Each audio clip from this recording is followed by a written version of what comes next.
Please don't forget to subscribe and do like and share if at all you like the video towards the end. Thank you so much for watching.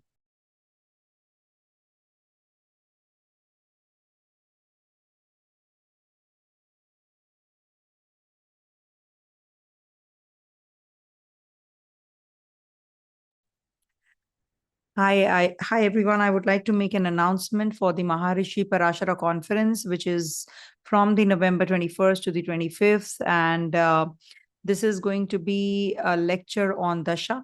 I have already done the lecture on earlier on the predictive and then on the transit. And now this time it is going to be on Dasha. So please do enroll yourself on maharishiparasharaconference.com, or you can write an email to us on vlastrology24@gmail.com as well. You can do either or. All right. Thank you so much for enrolling. This is going to be a 2.5 hours lecture wherein I will be taking up example charts also from the live audience. So if you want to get your horoscope interpreted in a very different way, so you will definitely be enrolling quickly and faster. Thank you so much. Hey viewers, welcome to VL Astrology. Once again, I'm Vanita Lenka. I'm a Vedic astrologer, and today I'm going to be talking about the upcoming week, that is week 31st of the year 2024. Very important week. And lots of events are going to be taking place this week. It's a very iconic week, I must say. Why? Because first of all, it is from the 29th of July till the 4th of August. And what are the multiple events which are going to be taking place? I'll be sharing one by one. Number one, a major one being that Venus is going to be in Gandanta. That is from the water energy to the fiery energy. And before that, just a couple of days before that, it is going to be forming an exchange with Moon. That is, Moon is going to be in Venus's sign and Venus in Moon's sign. So that is also a very important one, aspect as we look into the emotional side of people. So we must see these conditions, that is Venus and Moon. Then we have Mercury getting stationary. What is stationary means that it is going to be on hold because it is turning retrograde. And on the 5th is turning retrograde. But before that, a planet, whenever any planet is turning retrograde, so it becomes, it halts. And if it is getting direct, at that time also it halts. So this stationary moment is going to be very important for the stocks, shares, market trends. Or we can say in general, when we talk about Mercury retrogression, some major upheavals do take place. So this is going to be a very important one. I hope I'm audible. If anybody can just write in the comment section that you all can hear me clear and the voice is not overlapping also. Now, to top it all, this Mercury is in Magha Nakshatra and is going to be forming a connection with its own sign of Virgo, where Ketu is transiting. Now, Ketu and Mercury are going to be forming a connection here again, because this Mercury is stationary and Mercury's sign, Ketu, is already posited. So it's a very, very crucial one. I have seen people making wrong decisions, and communication-wise, they can lose their temper often when this kind of an exchange happens. Documentation issues people face. Also, we have a very important event again, that is on the 4th itself, when Mercury is going to be in Magha Nakshatra stationary, that the new moon is taking place in Mercury's Nakshatra, that is Ashalesha. I'll be sharing a bit about this in a bit, what is Ashalesha and how this new moon is going to be, because new moon energy is a very important and a very powerful energy, because it is like a cycle which is going to start. Now the moon is going to wax. That is, it is going to be on the full moon, to the journey towards full moon. That is when we should perform Rudrabhishekam, Tarpanam. We should actually do Pitru Tarpan. This is very important event. Whenever there are new moons, full moons, we must do some rituals. If at all you have a weak moon, you already are feeling quite anxious and quite less supportive from the surroundings. You feel that nothing is working your way and you're very anxious. You are always insecure. So you must do these remedies, like donating something in white, keeping rice by your bedside on the new moon night, and then donating it to someone in the morning. So that is something which you can do on the fourth. Like third night you can keep, and fourth you can donate. So that is something which I always tell. And it's a very simple and a doable remedy for one and all. Or you can just keep collecting and you can donate after 2, 3, times when new moon is over. Every 15 days we have new moon, remember, and every 15 days we have a full moon. All right. So these energies are very important to check. We cannot just say that this moon is going to be transiting here and there and it's going to be like this week. No, we have to see how the planets are actually interconnected, and then we should give the readings. It cannot be, just in isolation that we're giving for one planet. It's all consolidated. Transits also, you must know, are just the, triggering factors. They are not the event creators. Neither is Dasha. If you have a basic promise, a commitment in your horoscope, this will definitely be in your favor and it will happen. Otherwise, none of the events take place until unless there is a basic commitment. And Dasha, of course, has to be conducive for that event to occur. And then comes the transit, that this particular time period, this marriage or this job or this childbirth is going to take place, or a divorce or a separation, whatever. Any event has to take place only by the transit. That's towards the end, a very minuscule part. But surely moon's interaction with all the other planets is very, very important. That is why we do the weeklies. And the weeklies are actually going to be helping you navigate through your day-to-day affairs. So that is why, I always say that, today you're going to be feeling this, tomorrow you'll be feeling this. If you have to travel, plan your journeys, etc. Okay. If at all I miss out on something, do write in the comment section. I will add that as well. Something like, student natives say that these readings are not helping us, or the romantic people, they're saying that this is not actually as per our zodiac sign. So it could be that you're in a particular planet's dasha. That is why it is not actually getting that correlation with the transits. Anyhow, lots to happen this week. We have moon transiting through Taurus on the 29th to the 31st of July, and Gemini from 1st to 2nd of August, and Cancer from 3rd to the 4th of August. And moon is going to be exalted and is going to be conjunct Mars and Jupiter to start with in Ketu's trine. So this is going to be a very precarious time period. So you have to be careful about your temper, unnecessary arguments, etc. Let me start sharing the screen first, wherein I will be sharing with you the chart so that you can understand it better.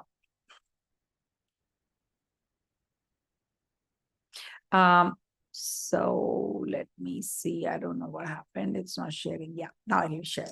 Okay. So moon is going to be exalted in Taurus sign on the 29th to the 31st of July. And it's exalted with Mars and Jupiter, and in trine to Ketu. As you can see, Ketu is right there in Virgo sign. And we have moon forming an exchange with Venus here, because Venus is in Cancer sign and moon is going to be in Taurus sign. So this is called the exchange. And we do have Mercury in stationary motion, and then Gemini moon moves in trine to Saturn on the 1st and the 2nd of August, and Cancer on the 3rd and the 4th of August. So we are entering August. I'll be doing the monthlies also shortly. What is this full moon, new moon in Ashalesha? It's a very important one. Please understand that whenever there is a new moon energy were prevalent, it is going to be giving you new beginnings, introspection, and setting intentions for the lunar cycle. And the energy of the new moon in Ashalesha Nakshatra emphasizes on transformation, introspection, and healing. As it is the symbol of Ashalesha is coiled serpent. So which means that, you are going to be, the coil means the Kundalini. It represents that. So you will be going through a transformation.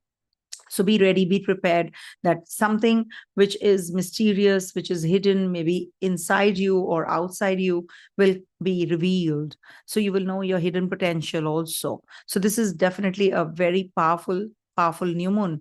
Whenever there is a new moon in its own zone, of course, in Ashleisha, it's double the energy, remember. And Mercury is already in stationary movement. So this is again making it very powerful for your wisdom, for your mystery, for mysterious things, for healing powers. This is a beautiful, beautiful time period. And this is Ashleisha actually is from 16 degrees 40 minutes to 30 degrees in Cancer sign. So it becomes a very powerful position any which ways for moon also. And this is going to be making you more emotional, more intuitive, more transformative, more mysterious. Some secrets will be revealed about yourself or others. So this is going to be a very important one. The best practice that you should offer during this time period is meditate, reflect, also detoxify. Don't eat anything or don't overeat, or maybe we can say that, detoxify with the people around you also. Some practice you should adopt who are just, pulling you down. You should keep them at bay. Also seek knowledge. Try to understand what is the potential that you have, some deeper insights, deeper meaning of life you will get. So it's definitely a very, very powerful new moon. And Mercury is, as it is, stationary. So more the impact. On the very same day, Mercury is also going to be stationary.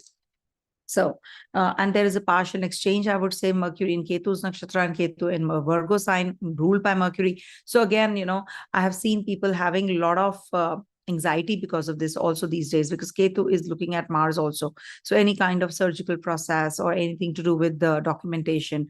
Also, I have seen people losing out on jobs during this time period a lot, with Saturn also retrograde in trying to Ketu, Mars, Jupiter. So this is a very, very, very, very volatile kind of a combination which is happening in the sky. But at the same time, the more you are composed, the more you're thinking about good things, the better it gets. Okay. So let's start with the readings, and the readings are based on, and of course, not to forget, Venus is going to be transiting Leo sign. So Venus is going to be in Gandanta and then moves into Leo sign this week from 31st of July to the 25th of August. Not to forget that. That's why I'm wearing this color for Venus, the white color. Little bit of silver is there as well. So Venus is a very, very powerful planet in everyone's chart, because Venus gives us wealth, love, luxury, romance, all the beautiful things in life we get from Venus. So when Venus is entering Leo sign, it is giving you more of creativity. It is giving you more aesthetics, more inclination towards aesthetics, more inclination towards acquiring knowledge and being more creative and entertainer, into fine arts, etc. So this is going to be a good transit, undoubtedly. And maybe if I get time, I will be doing this separate videos also. But remember that when I'm doing a weeklies, I'm bringing in all the things together, and it's a consolidated one. So just try and, make a note of these transit positions. It'll help you all. So let's start with the readings as per the ascendant, moon, and dasha. So if you don't understand what is dasha sign, please do refer to your dasha. You put up a chart of yours on any free software that is available, AstroSage, Drik Panchang. I'm not paid for all these. These are not sponsored ones, but still I promote them because I use them personally as well, and they are very, very accurate. So you can just put up your chart. You can just see what dasha you're in. The charts would be looking like something like this. And then you can see the Vimishatri dasha, what dasha you're in. Suppose you're in the dasha of Jupiter, and Jupiter is in Cancer sign. So make Cancer zodiac sign your first house and see where the planets are, the other planets in your natal chart, and then see the transit also. I've made a short video where you can understand this better. And you do change your time as per your time zone if you want to experience the results. These are as per New Delhi, India time that I have made the horoscope. Okay, so let's start with Aries readings this week. And Aries people, this week, moon is going to be transiting your second, third, fourth houses. A beautiful transit for you any which ways. You will be making some commitments and you'll be sticking to them as well. The best part would be that you're going to be very creative. You're going to be exploring your hidden realms. You're going to be meeting those kinds of people who are going to be uplifting you as well this week. This is the time period when you should make the right kind of decisions as far as your finances is concerned. Maybe, some people who will be guiding you through, and they will just give you some wrong information, and you can, just blow up your money unnecessarily. So don't park your funds where you have a lot of risk. It's better that you avoid, because moon is going to be conjunct Mars, and there's an exchange between Venus also. So Venus and Mars, they are conjunct in a way because they switch places. So this is going to be a very difficult, period for making choices, right kind of choices as far as your finances is concerned. You must take care of your partner's health also. 29 July to 31st of July, it's a good time period to connect with your family. Don't lose cool, don't lose your temper. And also it's good for your connectivity with your siblings also. And moon moves into Gemini sign on the 1st and the 2nd of August, and it's going to be forming a connection with Saturn and trine. The elements are the same. So this is going to be the time when, you will be actually traveling. Maybe you have any kind of communication with those kinds of people who are very intelligent. You don't like to compromise, you're very intellectual yourself. You're very curious kinds. The child is born, and that's Aries. So Aries, the zodiac starts from there. So you will be more curious about things, about your surroundings. As it is, Gemini sign is a curious sign of curiosity. So you will be more inclined towards acquiring knowledge, writing a book or publishing your book, meeting people, discussing some plans for the future. So you're going to be really on your toes, and definitely there's a presentation or, something like that, or PR, visa, etc. So you're going to be writing something, documentation is going on. So you are really on the move. Then moon moves into the zodiac sign of Cancer, where there's a new moon also going to be taking place, because sun and moon, whenever they are conjunct together, it's a new moon. And when they're opposite each other, it's a full moon. So when sun and moon are together in the Cancer sign on the 3rd and the 4th, so this is going to be aspected by Rahu also. So this becomes a very powerful new moon, because there will be a lot of conflict and confusion also on the home front, with the people around you. And also Rahu is a foreigner. So there can be that you are traveling and you have issues while traveling. So be careful. I actually, whenever I do the Muhurta, I avoid new moon and full moon dates for travels. There can be some kind of irritability or some delays and frustration, or, loss of passport, visa, etc. So you need to be more on high alert whenever you're traveling during in and around these time periods. Also, we have nice new moon and Venus. Venus is going to be transiting, on the 31st of July till the 25th of August, Leo sign of yours. So this is going to be elevating you financially as well as romantically. Maybe there will be a new relationship that you're going to be starting. You're going to be meeting some potential partner in your life who will be entering, and you'll be proposing. So this is going to be a good time. And when Venus is in Gandanta, that is a time period when you will be very emotional, and suddenly you will be very creative, and suddenly you will be in your isolation zone, and suddenly you'll be mixing with people. So two extremes actually work whenever there is a Gandanta energy working. It's like, closure time, so you'll be feeling those energies as well this week. And good time to connect with your children. Children will be expanding in a professionally, if at all you have children working, or if you are a student native yourself, so you will be looking for on the job hunt, and you will find one. So this is a good time period for the students who are on the taking up or choosing their subjects, and just starting their education. So this is quite close to the new session. So new session must have begun in few places or parts of the world. Some parts of the world, it is going to start in September. So it is going to be that kind of a phase where you will be gearing up or pulling up your socks to go ahead. So just take care of your health for a couple of days, especially, when Mercury is stationary, 4th, 5th, 6th. These are the dates actually you should be careful, though I'm not covering this week, this reading for the 5th and the 6th, but it is definitely going to be very, very important. All right. Coming to the next sign, that is Taurus. So for Taurus natives, moon is going to be transiting your 1st, 2nd, 3rd, and Venus is also your Lagnesh, going to be changing signs this week. So a very important week, because we have Ashalesha new moon also in your third house. So when moon is in your first house, you feel very emotional. As it is, there's an exchange between moon and Venus for a couple of days. So this might just bring in too much of, emotional attachment with your partner. You're going to be concerned about your family, your values, valuables. So you have to take care of your belongings also this week, especially on the 29th July till the 31st of July. You have to be careful about your belongings, about your connections with your family members, somebody in the family, female counterparts. Maybe you're going to be connecting in a very emotional manner. So this is going to be a very, nurturing kind of a phase, and you will be more about, connecting with people who are going to be supportive of you, also reciprocal about it. Also, you're going to be thinking about how you can make money out of money.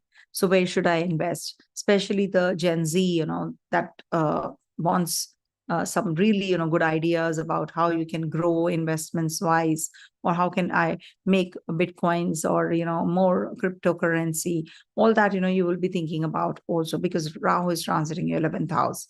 So Mercury is going to be your second lord, is going to be in stationary movement. It's stationary.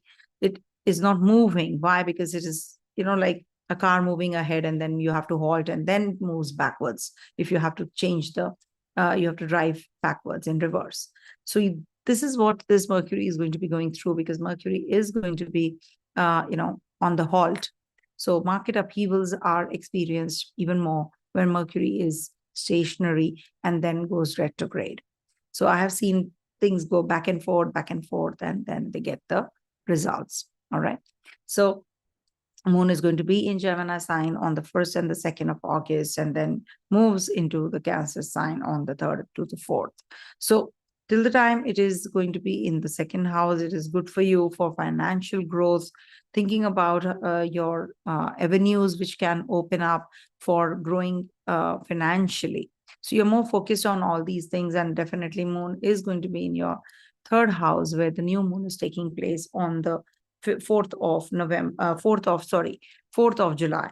So, and it is going to be in Ashalesha Nakshatra. So it's a very powerful time period. Be careful about your communication. While traveling, be careful about your documentation, etc. Maybe you've forgotten your most important document somewhere. So just maybe, just go back and see, or just see how you can actually, work on this. All right. So, overall, I think it's a good week for you to start new travels, new journeys. You are on the quest also.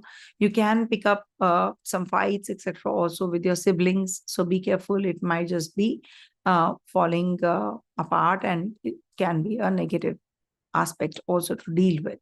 So this is what is this transit position about, and Ketu is already there in the trine, and Mercury is turning stationary in Ketu's nakshatra. So this is a very precarious time period for children, progeny, for the student natives also. They're very anxious. If at all you are in Ketu Dasha, so this is going to be a little tough phase. So be careful about all of that. All right. Just for warning, because, if I don't say or just sugarcoat, you will never, ever get the predictive right. So I am not going to shy away from saying anything negative also, because I can see that. Okay.